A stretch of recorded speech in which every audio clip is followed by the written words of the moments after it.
Ең алдымен науқасқа электрокардиограмма жазатынымызды айтып түсіндіреміз. Одан кейін науқас туралы барлық мәліметтерді компьютерға толық енгіземіз. Фамилия?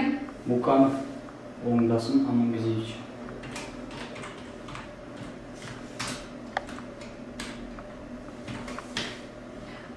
Туған күнің, айың, жылың? 8 айдың 12-91 жыл. Диагнозы тексеру.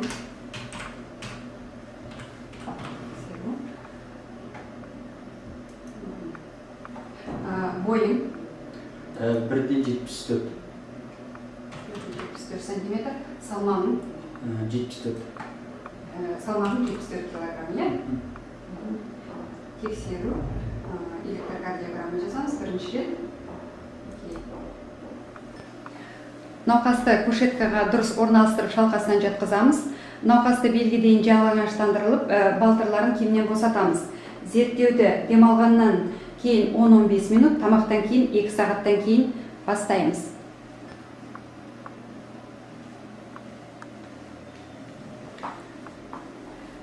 Электродтардың тері жабындарымен байланысын жақсарту алу үшін терілерін спиртпен өңдейміз, немесе оған гель жағамыз. Оң қолға қызыл электрод саламыз, сол қолға сары электрод саламыз, сол жақ аяққа жасыл электрод саламыз, оң жақ аяққа қара электрод саламыз.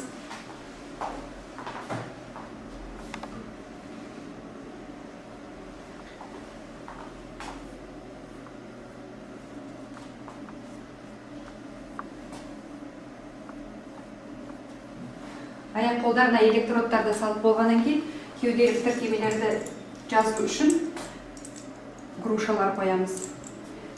Бірінші, екінші, үшінші, төртінші қабырға аралыққа төстің оң жағына бірінші груша қойылады. Төстің сол жағына төртінші қабырға арасына екінші груша қойылады.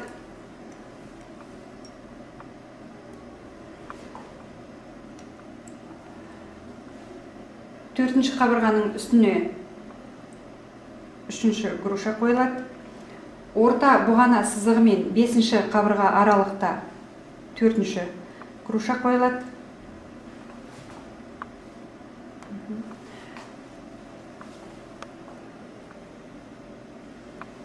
Бесінші қабырға аралықта алдыңғы қолтық сызығы бойынша бесінші груша қойылады.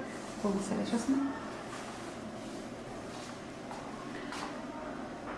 Бесінші қабырға аралықта орта қолтық сызығы бойынша 6-шы груша қойылады.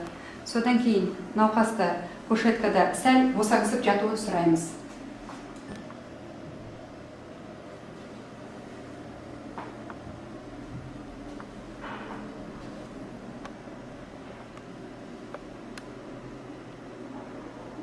Ең алдымен жазу жылдамдығын орнатамыз. Ол 50 мм секундына, калибровкасы 10 мм.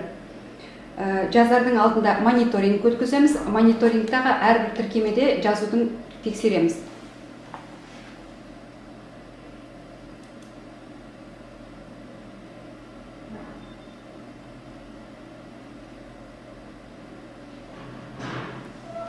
Әрбір тіркемелердегі жазулардың дұрыстығын тексергеннен кейін электрокардиограмманы жазу басталады.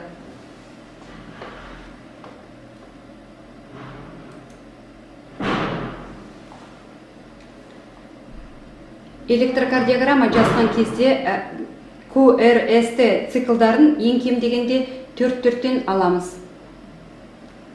Электрокардиограмма жазылып болғаннан кейін ЭКГ пленкасын шығарамыз.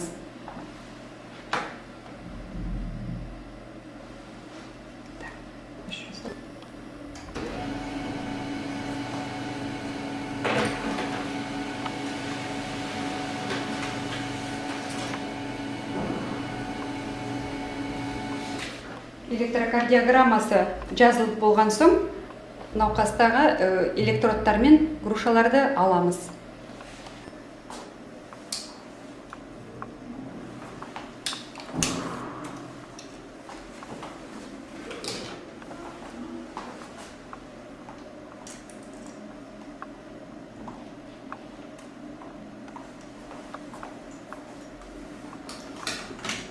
сізге электрокардиограмма жасап болдық, тұруыңызға болады.